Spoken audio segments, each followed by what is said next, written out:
चलो हेलो बच्चों, तो चलिए आज हमारा जो है तीसरा दिन है लेक्चर का, ठीक है। तो आज हम लोग पढ़ेंगे बोर्ड का इंपॉर्टेंट क्वेश्चंस। जो चैप्टर हम लोग पढ़ रहे हैं उसका नाम है इलेक्ट्रिक चार्ज। जो क्वेश्चंस हम लोग वीवीआई कर रहे हैं वो चैप्टर हमारा इलेक्ट्रोस्टैटिक्स का जो टॉपिक है इलेक्ट्रिक चार्ज। तो इसके हम लोग बहुत सारे क्वेश्चंस को देख लिए थे। चलिए आज का जो हमारा टॉपिक है और क्वेश्चंस है वो देखेंगे। पहला जो क्वेश्चन हम लेके आए हैं वो है चार्ज और मास में डिफरेंस, कि चार्ज में और मास में अंतर क्या होता है। सबसे पहला क्वेश्चन हमारा यही है। चलिए देखते हैं कि चार्ज और मास में अंतर क्या होता है। सबसे पहले देखो बच्चों, यह हमारा चार्ज Q1 है और यह हमारा चार्ज Q2 है। तो मान लेते हैं कि चार्ज जो होगा वो तो पॉजिटिव भी हो सकता है, निगेटिव भी हो सकता है, और अगर न्यूट्रल बॉडी है तो नेट चार्ज 0 भी हो सकता है। तो हम लोग क्या समझे हैं कि जो चार्ज हमारा होगा ना वो पॉजिटिव भी होगा, निगेटिव भी होगा और 0 भी होगा। लेकिन एक बात याद रखना कि मास जो होता है ना किसी ऑब्जेक्ट का वो निगेटिव में नहीं होता है, वो हमेशा पॉजिटिव होता है। कोई भी बॉडी हो जाए तो उसमें मास क्या होगा, हमेशा ही पॉजिटिव होगा। तो सबसे पहला डिफरेंस आपको ये मिला कि जो चार्ज यहाँ होता है, एक मिनट रुक जाइए, चार्ज यहाँ लिख लीजिए और यहाँ पे मास लिख लीजिए। तो जो हमारा चार्ज होता है ना ये पॉजिटिव भी होगा ना, निगेटिव भी होगा और 0 भी होगा। लेकिन मास जो है ना वो ऑलवेज पॉजिटिव होगा, हमेशा पॉजिटिव होगा। अब दूसरा देखिए डिफरेंस क्या होता है।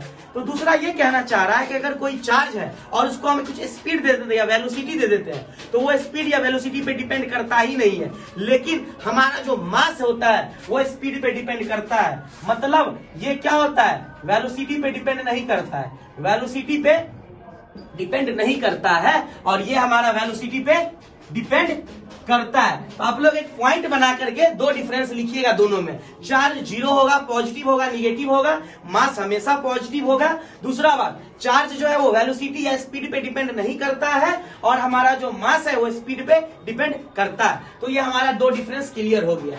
दो ही डिफरेंस लिखने के लिए बोलेगा और क्वेश्चंस आएगा तो इसी टाइप के फ्रेमिंग में देगा कि आप लोग बताइए चार्ज और मास में दो डिफरेंस।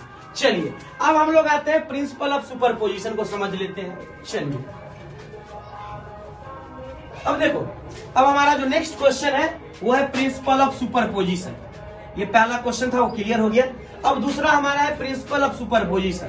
तो देखो अगर हमारे पास Q1 चार्ज है, Q2 चार्ज है, Q3 चार्ज है और Q4 चार्ज है, तो अगर सब चार्ज मिल करके अगर किसी एक पे फोर्स लगाता है, मतलब समझो अगर ये एक इंसान, 2, 3, 4 चारों इंसान है तो 3 इंसान मिल करके किसी चौथे वाले इंसान पे अगर जितना ज्यादा फोर्स लगाएगा वो फोर्स होगा वेक्टर सम होगा। मतलब देखो ये इस पे फोर्स लगाएगा, इसको लिख लेंगे F1 वेक्टर, ये इस पे फोर्स लगाएगा तो इसको लिख लेंगे F2 वेक्टर, और ये इस पे फोर्स लगाएगा इधर क्या लिख लेंगे F3 वेक्टर। तो जो हमारा नेट फोर्स आएगा ना बालक वो क्या होगा, F1 vector plus F2 vector और प्लस F3 वेक्टर। यही प्रिंसिपल ऑफ सुपरपोजिशन कह रहा है कि अगर सारा चार्ज मिल करके किसी एक चार्ज पे जो फोर्स लगाएगा वो नेट फोर्स होगा वेक्टर सम में। मतलब कि जो नेट फोर्स होगा वो F1 plus F2 plus F3, सारे फोर्स को जोड़ दो तो हमारा जो नेट फोर्स आएगा वही कहलाएगा।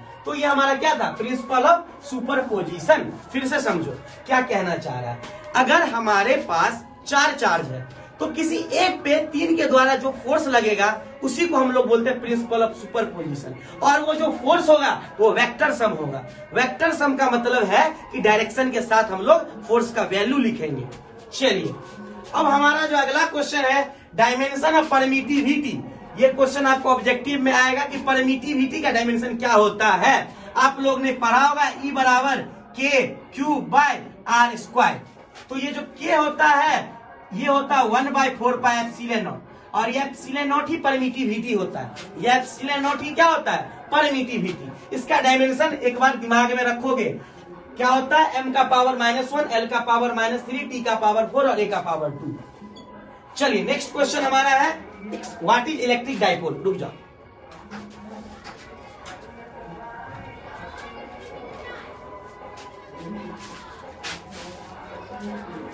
चलिए नेक्स्ट क्वेश्चन हमारा क्या है, what is electric dipole. Electric dipole क्या होता है। देखो अगर हमारे पास यहाँ पे Q1 चार्ज है जो पॉजिटिव है और हमारे पास Q2 चार्ज है जो कि निगेटिव है, तो ये Q1 और Q2 का वैल्यू सेम होना चाहिए। मतलब अगर Q1 है 2 कूलम ना, तो Q2 भी होगा 2 कूलम, लेकिन ये पॉजिटिव होगा तो ये निगेटिव होगा। अंतर यही है, चार्ज में अंतर मत कर दोगे। तो अगर ये हमारे पास Q1 चार्ज है तो दोनों का वैल्यू सेम है, मतलब इसको प्लस Q लिखेंगे और इसको माइनस Q लिखेंगे, और छोटे से डिस्टेंस r से सेपरेटेड है, इसको हम इलेक्ट्रिक डाइपोल बोलते हैं। मतलब 2 equal and opposite point charges separated by very small distance. मतलब दो हमारे पास चार्ज होगा और दोनों का नेचर अपोजिट होगा, वैल्यू सेम होगा और कुछ दूरी से हटके होगा। मतलब सटा सटा नहीं होगा, कुछ r डिस्टेंस पे हटके होगा। और r का वैल्यू आप लोगों को पता है 10 का पावर -15 मीटर से बड़ा होना चाहिए। 10 का पावर -15 मीटर से बड़ा होना चाहिए।